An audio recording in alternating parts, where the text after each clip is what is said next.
Hi, I'm Dr. Edward Smuck, OBGYN. I'm the OBGYN guy, as some people say, and I welcome you to my third video blog on weight management. Now, this again is about telling you guys what my patients have told me that has been successful for them. So my first two went into a broad overview, last one went about movement. Now we're going to talk about eating and food, some of our most favorite things we all like to do. Now again, I am going to stress, before you try any weight management program, see your doctor or healthcare provider to make sure you're healthy enough to do the program. So, back to eating.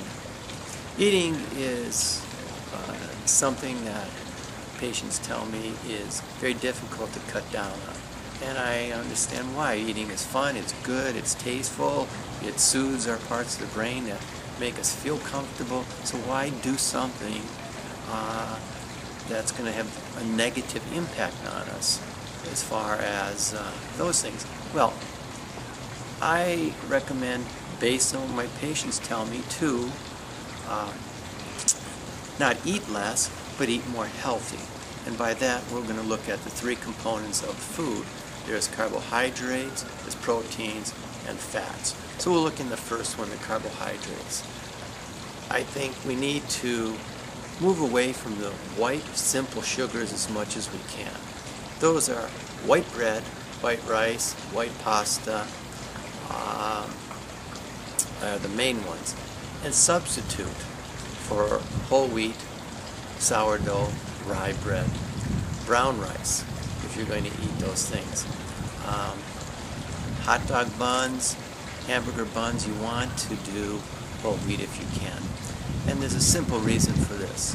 When you do simple sugars, as white bread is, it will raise your insulin levels in your body pretty quickly.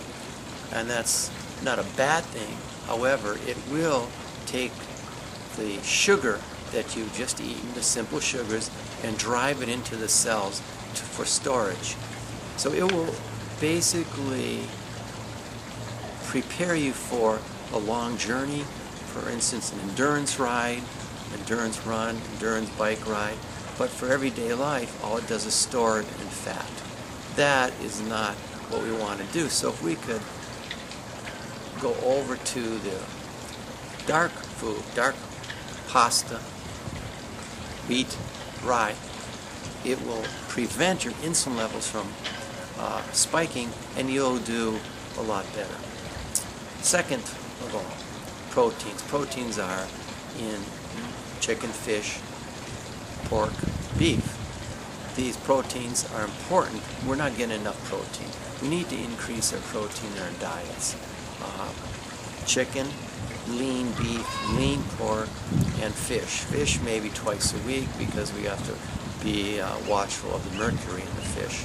But you want to do lean cuts if possible, and don't go too crazy on the amounts that we eat, but we do have to increase it. Chicken obviously is, chicken breasts in particular are very, very good for this purpose. Third, the fats. Fats taste good, but they can really pack the weight on us.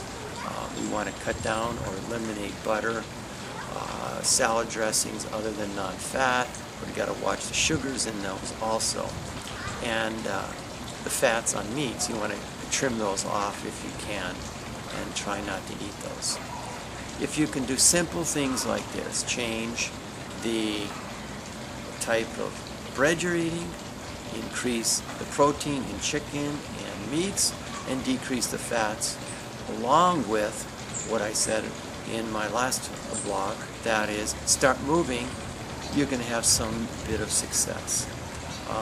I know it's not easy. Don't think of it as a diet. If you think of it as a diet, most patients tell me it's not going to work.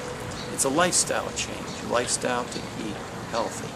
Are you going to have times where you just can't stay away from some of those good tasting foods? Yes, have a day, a week, where you can splurge on these old things. And I've noticed, though, when you really get into eating healthy, you tend not to want to splurge a whole day on these things. But go ahead, treat yourself if you need to. But make it simple, make it easy. Don't tell yourself you're dieting, you're just substituting for what you're eating. And I appreciate the time that you have given me today, and I will go into the next blog on the weight management about the motivational aspects, the psychological aspects of weight and weight management. And thanks, and see you later.